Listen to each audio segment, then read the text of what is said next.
suite à une conversation extrêmement importante que j'ai eue avec une femme que j'accompagne en coaching, je veux te faire part dans cette vidéo du fruit justement de cette discussion, notamment sur le concept extrêmement crucial du don.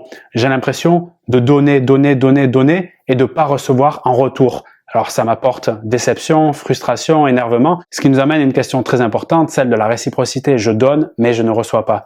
Pour moi, clairement, en analysant les cas bien sûr de manière spécifique, ce que je remarque, c'est que c'est tout simplement une mauvaise question. C'est prendre un rail qui m'amène dans une mauvaise direction. Le fait de penser que en donnant, je dois recevoir absolument.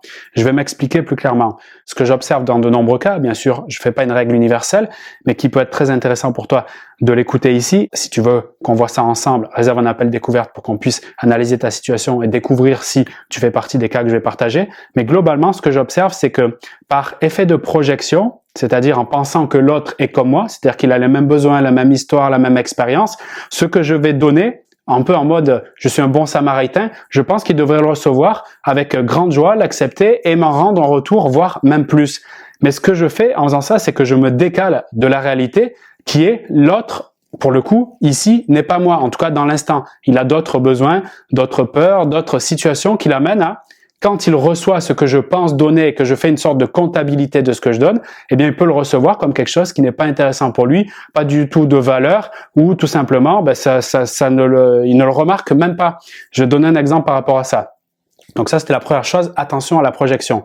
L'exemple, c'est, imagine, tous les jours, en bas de chez toi, il y a un SDF, d'accord, qui est assis, tranquillement, bon, avec ses cartons ou ses affaires, peu importe. Et chaque matin, avant d'aller au travail, quand tu le croises, tu lui donnes une pièce de 2 euros. Lundi 2 euros, mardi 2 euros, mercredi 2 euros, ainsi de suite. Les jours passent et tu t'aperçois qu'il y a de moins en moins de merci, il y a quasiment pas un regard vers toi. Bref, tu te dis, mais attends, j'investis 60 euros par mois, 2 euros par jour, et c'est pour ça que j'investis ça? Non, ça donne pas envie du tout. Effectivement, parce que le problème qui sera mis en place là, ici, c'est que je me serai concentré sur ce que moi, je pense qu'il a besoin, comme si tu savais mieux que lui ce qu'il avait besoin, comme quand on nous a flanqué des masques sur la tête en promenant dans la forêt ou dans notre propre voiture, tu vois encore des personnes qui font ça, en pensant que le gouvernant sait mieux que toi ce qui est bon pour toi. Tu vois un peu le truc? Je lui donne 2 euros par jour, je suis frustré de voir comment il reçoit ce merveilleux cadeau que je lui fais. Mais en fait, il se trouve que si tu t'intéresses un peu plus à la situation dans cet exemple, peut-être que ce SDF, il avait besoin de quoi?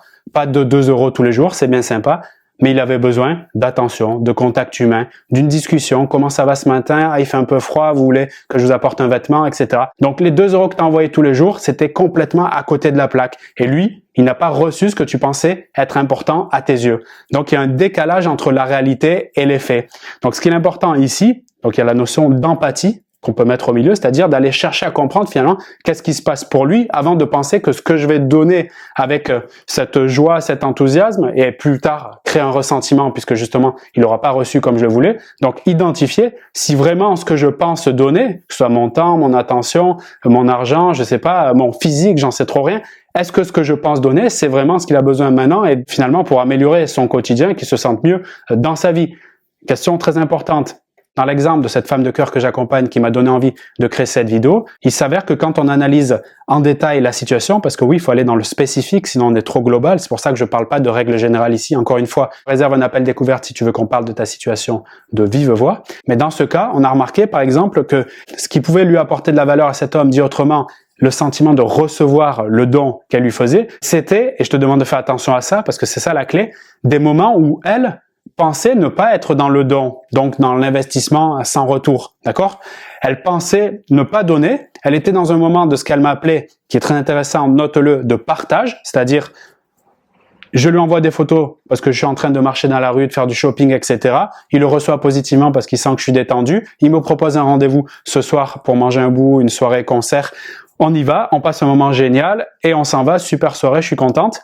J'ai pas eu l'impression de donner, alors que lui, il a beaucoup reçu ce soir-là, d'accord? Donc quand je partage sincèrement ce qui s'est passé là, mais en fait c'est quelque chose qui est vraiment génial.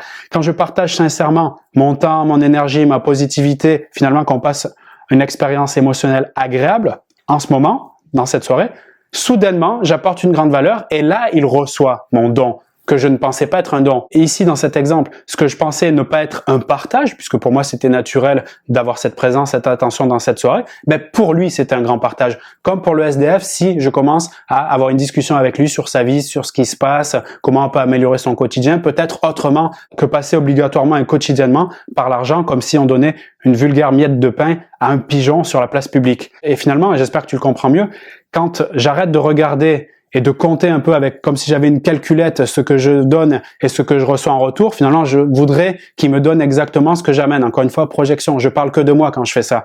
Mais plutôt en sortant de moi, je, pour regarder finalement qui il est lui, qu'est-ce qu'il expérimente, et aussi en communiquant. La communication, elle sert à ça. Quand on est ensemble, qu'est-ce que t'aimes à mon contact? Qu'est-ce que t'aimes finalement qui provient de moi? Et bien, tu vas avoir des réponses surprenantes. Bah, tu sais, le simple fait que tu sois là, ça m'apaise. J'ai eu encore beaucoup de retours à ce niveau-là. Et d'ailleurs, c'est un truc que moi aussi, personnellement, j'adore. Le simple fait que tu sois là, sans rien faire, au niveau de ton être, ça me donne de la douceur, de l'apaisement. Donc, en cela, tu m'apportes quelque chose. Alors que toi, quand tu es toi-même dans l'apaisement, la douceur, tu cherches pas à apporter, tu es juste toi. Ben, le simple fait d'être toi est un don précieux pour l'autre. C'est même, sans doute, le plus grand cadeau. Donc, ce que je veux t'aider à faire ici encore avec cette vidéo, sortir de cette idée que je dois absolument, parce que j'ai donné ça ou ça, avoir le retour, mais plutôt chercher à comprendre ce qui se passe vraiment pour lui, communiquer sur ce qu'il pense être valeureux provenant de moi, et si ça me parle, si je suis à l'aise avec ça et si c'est pas trop un contre-pied ou un contraste par rapport à qui je suis vraiment, eh bien l'apporter un petit peu plus pour favoriser cette connexion, cette complicité, cette fluidité dans la relation. C'est le meilleur que je te souhaite. Si tu veux donner ton avis par rapport à ce sujet, qui est un sujet très important, eh bien tu peux le faire dans la zone commentaire. Si tu veux recevoir un accompagnement personnalisé par rapport à ta situation actuelle, surtout par rapport à l'évolution que tu souhaites obtenir, eh bien réserve un appel découverte dans la description de cette vidéo, c'est totalement offert. Je te dis à très bientôt. Salut!